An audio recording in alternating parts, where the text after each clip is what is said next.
আল্লাহ রাব্বুল আলামিন তার প্রিয় হাবিবকে মক্কায় জন্ম দিলেন, তিনি জন্মগ্রহণ করলেন, তার জন্ম হলো মক্কায়। কিন্তু 40 বছর যখন পূর্ণ হয়ে গেল টিকতে পারলেন না। চাচা সামনে দাঁড়ায়া যায়, এত সত্যতা শুরু হয়ে গেল যে তীব্র সত্যতা শুরু হয়ে গেল। আবুল হাব বলল তার ছেলেকে, তুই তোর ভাইকে কেমন গালি দিয়ে আসবি, তোর মুখে যত খারাপ ভাষা আছে সমস্ত খারাপ ভাষা প্রয়োগ করে গালিগালাজ দিবি। আমার নবীর সামনে আবুল হাবের ছেলে এসে যত জঘন্য গালিগালাজ দেওয়া দরকার সব দিল। আমার নবী গালিগুলো শুনে শুধু সেই দিন একটা লানত করেছিলেন, আল্লাহ এই গালিদাতার মৃত্যুটা যেন অবমৃত্যু হয়, কোন হিংস্র জন্তুর আক্রমণ ছাড়া যেন তার মৃত্যু না হয়। নবীর দোয়া কবুল না মিস, নবীর দোয়া কবুল না মিস। নবী যে দোয়া করেছেন সেই দোয়া কবুল করে নিয়েছেন কে? আল্লাহ তাআলা। সেই ওতাইবা আবুল হাবের ছেলে রাসূলকে যখন গালিগালাজ দিল, নবীজি তার বিরুদ্ধে যখন এই বদদোয়াটা করলেন, নবীজি বদদোয়া করেছেন। ওই দিন আরেকটা দিন, যেদিন রাসূলকে সিজদা দিতে বাধা দিয়েছিল কাফের মুশরিকরা, নবীজি হারামের ভিতরে যখন তিনি রুকু করবেন, সিজদা দিবেন, বুখারীর বর্ণনা, উতবা, শাইবা, মুগীরা সব কাট্টা কাফেররা নবীর পিঠের উপরে উটের পচা নাড়ি ভুঁড়ি চেপে দিয়েছে। পচা নাড়ি ভুঁড়ি কি সবাই ধরতে পারে নাকি? নোংরা মানুষ নোংরা জিনিস ধরে। পচা নাড়ি ভুঁড়ি নবীর পিঠে যখন চাপিয়ে দিয়েছে, নবী উঠতে পারেন না। ফাতিমা রাদিয়াল্লাহু তাআলা আনহার সঙ্গে সঙ্গে দৌড় মেরে গিয়ে সেই পচা নাড়ি ভুঁড়িগুলো সরাইয়া দিলেন। আমার নবী সেখান থেকে উঠে দাঁড়ালেন, রুকু করলেন, সিজদা দিলেন, আর বলছেন, আল্লাহ আজকের এই দিনে তোমার কাছে এই ফরিয়াদটা করছে, আজকে তোমার সিজদা দিতে, তোমাকে রুকু করতে যে সমস্ত কাফেররা বাধা দিল, এদের তুমি আল্লাহ তোমার লানত তার উপরে বর্ষণ করো। কবুল করেছেন কে? আস্তে বলেন, কবুল করেছেন কে? 7 থেকে 8 জন কাফেরের নাম নিয়েছিলেন, সবগুলো তারা বদর কূপের মধ্যে তারা শেষ হয়ে গেছে। আমার বন্ধুগণ, আমার ভাইয়েরা, আমার নবীজি শেষ পর্যন্ত পারিবারিক বাধার সম্মুখীন হলেন, সামাজিক বাধার সম্মুখীন হলেন, রাষ্ট্রীয় বাধার সম্মুখীন হলেন। নবীজি মক্কার সেই ঘর থেকে তিনি আস্তে করে বের হলেন। দিনের বেলা না রাতের বেলা? বলেন, দিনে না রাতে? রাতের আধারে অন্ধকারে একাকী ঘর থেকে বের হচ্ছেন। সাইয়েদনা আলীকে ডাক দিলেন, আমার আলী এইদিকে আসো। 10 বছর বয়সী যিনি ইসলাম কবুল করেছেন, আমার নবীজি তাকে আস্তে করে ডাক দিয়ে বলছেন, আলী তুমি আজকে আমার ঘরে অবস্থান করবে, আমার খাতা কলমগুলো নিয়ে নাও। সকালবেলা যখন ভোর হয়ে যাবে, আমার সঙ্গে মক্কাবাসীর যে লেনদেনগুলো হয়েছে সেই লেনদেনগুলো তুমি বুঝাইয়া দিবা, কারণ আমি আমার জীবনে কখনো আমানতের খেয়ানত করি নাই। যে মক্কার কাফেররা রাসূলকে হত্যার পরিকল্পনা করে, আর সেই মক্কার কাফেরদের হাতে রাসূল সম্পদ ফেরত দেওয়ার প্ল্যান করেন। সুবহানাল্লাহ বলবেন না? জোরে বলে সুবহানাল্লাহ। মহামানব কাকে বলে? মক্কার কুরাইশরা থেকে হত্যার পরিকল্পনা করতেছি, রাসূল তাদেরকে সম্পদ ফেরত দেওয়ার চিন্তা মাথায় এনে সাইয়েদনা আলীকে ঘরের মধ্যে রেখে চলে গেলেন।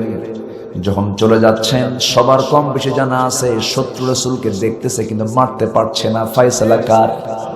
আসতে বলুন না, ফয়সালা কার? রাসূলকে মারবে। রাসূল করলেন কি? এক মুঠো বালু হাতের মধ্যে নিয়ে নিক্ষেপ করলেন, সমস্ত শত্রুর চোখে বালুকণা পৌঁছে দিলেন আল্লাহর ফেরেশতারা। চোখ ডলতেছে, তরবারি ঝনঝন করে পড়ে গেল। হঠাৎ করে আবার তরবারি হাতের মধ্যে নিয়ে ঘরের মধ্যে ঢুকে গেল। সামনেই বলতেছে, আলী মুহাম্মদ কোথায়? সাইয়েদনা আলী মুস্কি হাসি মেরে বলছেন, ও কুরাইশরা, তোদের চোখের সামনে দিয়ে যায়, তোরা আমারে প্রশ্ন করিস কেন? আল্লাহু আকবার বলবেন না? আমাকে কেন তোমরা প্রশ্ন করো? আবু জেহেলকে গিয়ে বলল, আবু জেহেল, ঘটনা তো খারাপ, আমরা মারার জন্য আসছি, সে তো নাই, সে তো চলে গেছে, কোথায় খুঁজে পাচ্ছি না, আমরা কালীকে শেষ করে ফেলবো নাকি? সঙ্গে সঙ্গে আবু জেহেল বলছে, না, আবু তালেবের ছেলে আলীকে আজকে মারতে গেলে আমাদের মধ্যে গ্রুপিং হবে, কন্দল সৃষ্টি হবে। দলীয় কন্দল শুরু হয়ে যাবে। অতএব আলীকে না মারার প্ল্যানটা করাই দরকার। আলীকে মারতে গেলে আমাদের লক্ষ্য তো পূরণ হচ্ছে না, না আলীকে মেরো না, মাথা ঠান্ডা করে তোমরা মুহাম্মাদকে খোঁজো, মুহাম্মাদ এখনো যায় নাই। আবু জেল নেতা জঘন্য হোক, কিন্তু বুদ্ধি কিছু আছে, আছে না? রাসূলকে খোঁজার জন্য বের হয়ে গেল, তন্ন তন্ন করে খুঁজে বের করার চেষ্টা করতেছে। নবীজি রাতের আধারে ঘর থেকে বের হয়ে 3 দিনের ছোট, 3 বছরের ছোট, 3 বছরের বড় রাসূল, বাল্য দিনের বন্ধু, সবচেয়ে প্রথম ইসলাম গ্রহণকারী একজন ব্যক্তি সাইয়েদনা আবু বকরকে বলছেন, দরজায় গিয়ে নক করছেন, দরজা খুলে গেছে। রাসূল বললেন, দরজা খুললা হঠাৎ করে এত দ্রুত, কারণটা কি হুজুর? 6 মাস আগে বলেছেন ঘোড়া 2টা সুন্দর করে প্রস্তুত করে রেখেছি, ঘোড়া সহ আমি জায়গা থাকি প্রত্যেক রাত্রিতে। কোন দিকে যাবেন বলুন হুজুর? রাসূল বলছেন, এই দিক দিয়ে যাওয়া যাবে না, কারণ তারা একটু টের পেয়েছে, চলো আমরা উল্টা দিকে চলে যাই। মদিনা হলো উত্তরে, রাসূল গেলেন দক্ষিণে। এবার সাইয়েদনা আবু বকর বলছেন, ইয়া রাসূলুল্লাহ, ঘোড়ার পিঠে চড়া যাবে না এখন, কারণ আবু জেহেলের বুদ্ধি এমন, ঘোড়ার পায়খানা দেখেও বুঝতে পারে এটা কোন গোত্রের ঘোড়া, কোন গোত্রের ঘোড়া, কোন গোত্রের উট। আবু জেহেল দারুণ বুদ্ধিমান ছিল, মানুষের পদচিহ্ন দেখে বলতে পারতো এটা কোন গোত্রের ব্যক্তি। আবু জেহেল বুঝতে পারতো পায়খানা দেখে, উটের পায়খানা দেখে বলতে পারতো এটা কোন গোত্রের উট।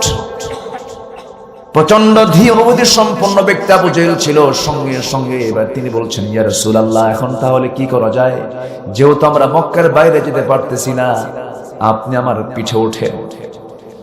ঘোড়ার পিঠে, উটের পিঠে চড়া যাবে না, আপনি আমার পিঠে ওঠেন।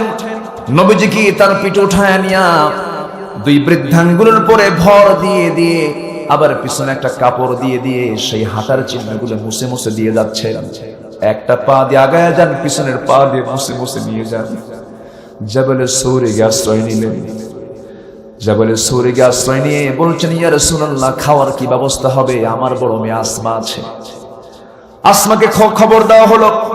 জাতুন নিতাকাইন যাকে বলা হয়, রাসূলুল্লাহর হাওয়ারির 3 ওয়াইফ ছিলেন। জুবাইর ইবনে আওয়ামের 3 ওয়াইফ ছিলেন, স্ত্রী ছিলেন। আব্দুল্লাহ বিন জুবাইরের 3 মা ছিলেন। সেই আসমা বিনত আবু বকর খাবারগুলো উঠে 3টা দিন 3টা রাত ওই গুহার মধ্যে পৌঁছায় দিয়ে আসতে। জোরে বলেন সুবহানাল্লাহ।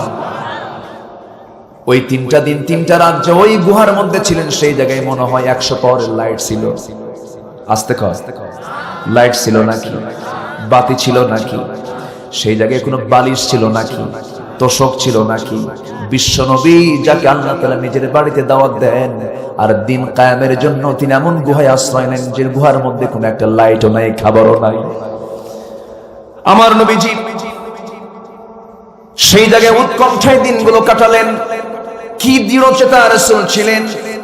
আবু জেহেল কত দৃঢ়বুদ্ধি সম্পন্ন ব্যক্তি ছিল, খুঁজতে খুঁজতে গিয়ে তার লোকজন গিয়ে তার সেই গর্তের কাছেই চলে গেছে। সেই গর্তের ভিতর থেকে আবু বকর টের পেয়েছেন কাফের মুশরিকরা মনে চলে আসছে। সঙ্গে সঙ্গে সাইয়েদনা আবু বকর কাঁদতেছিলেন, চোখের পানি 1 ফোঁটা নবীর বুকের উপরে পড়ল। নবীজি সেই সময় আরাম ফরমাচ্ছিলেন, ঘুমাচ্ছিলেন।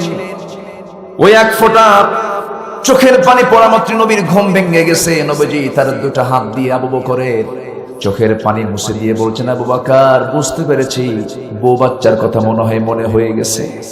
তিনি বলছেন, ইয়া রাসূলুল্লাহ, আল্লাহর কসম, বউ বাচ্চা কেন, দুনিয়ার কোনো মহব্বত আপনার সঙ্গে স্থান পাবে না। আমি আপনাকে আমার জীবনের চাইতে বেশি ভালোবাসি, তবে তার কাঁদো কেন হুজুর? ওই যে সত্য আমাদের দেখে ফেলে দিয়েছে, কি টেনশন, কি টেনশন, পাইলেই শেষ করে দেবে। রাসূল মুস্কি হাসি মেরে বলছেন, ওরে আবু বকর, চিন্তা করো না, ওরা আমাদেরকে দেখতে পাবে না, কারণ ওরা শত শত হলেও আমরা 2 জন শুধু নই, আমাদের সাথে আমার আল্লাহ তাআলা আছেন। জোরে কোন সুবহানাল্লাহ। ইন্নাল্লাহা মা'না। আমার নবীজি সেই জায়গা থেকে আস্তে করে নেমে পড়লেন। সুরাকা পিছু ধরল। কি বিপদ দেখেন! সুরাকা 100টা উট পাওয়ার নেশায়, স্বর্ণ মুদ্রা পাওয়ার আশায় সে নবীর পিছে পিছে তাড়া করলো। প্রথমবার তাড়া করতে গিয়ে দেখা গেল সুরাকার সামনের ঘোড়ার 2টা পা বারবার বালুর মধ্যে ডেবে যায়, আবার ওঠার চেষ্টা করে আবার ডেবে যায়। পরপর 3টা বার যখন চেষ্টা করেছে আর পারে নাই, সুরাকার বুঝতে দিল না, সুরাকে অনুমান করতে পারলো এটা সাধারণ কোনো ব্যক্তি নয়, এই ব্যক্তিকে আক্রমণ করতে গেলেই আমার জীবন বিপন্ন হয়ে যাবে, আমি শেষ হয়ে যাব। সাহায্য কার? বান্দা যখন অসহায় তখন তার সাহায্য কে করেন? আল্লাহ করেন। রাসূল তখন অসহায় হয়ে গেছে, সাহায্যের জন্য কে সরাসরি আসতো? কে সরাসরি? আল্লাহ তাআলা। দুজন মিলে চলে গেলেন। তার কিছুদিন আগে তার আপন চাচাতো ভাই জাফর বিন আবু তালিব তার বউ পরিবার সহ আবিসিনায় হিজরত করেছেন। সব চলে গেছেন, নবীও চলে গেলেন। বড় বড় ধনী সাহাবীরা সবাই বউ বাচ্চা ছেড়ে দিয়া, সবাই আত্মীয় স্বজন সমস্ত কিছুর মায়া সব কিছু ছেড়ে দিয়া, খেজুর পাকা বাগান সব ছেড়ে দিয়ে সব মদিনায় চলে গেছেন। নবী সাহাবীদেরকে দেখে দেখে মাঝে মাঝে কাঁদেন আর বলছেন, ও আব্দুর রহমান, তুমি কত ধনী সাহাবী, আজকে তোমার বউ বাচ্চা টাকা পয়সা কিচ্ছু নাই। মুস্কি মুস্কি হাসি মেরে বলছেন, ইয়া রাসূলুল্লাহ, আবু জেহেল দখল করেছে আমার বাগান, আমার বাড়ি, আর আমি দখল করেছি জান্নাতের বাড়ি। জোরে বলুন সুবহানাল্লাহ।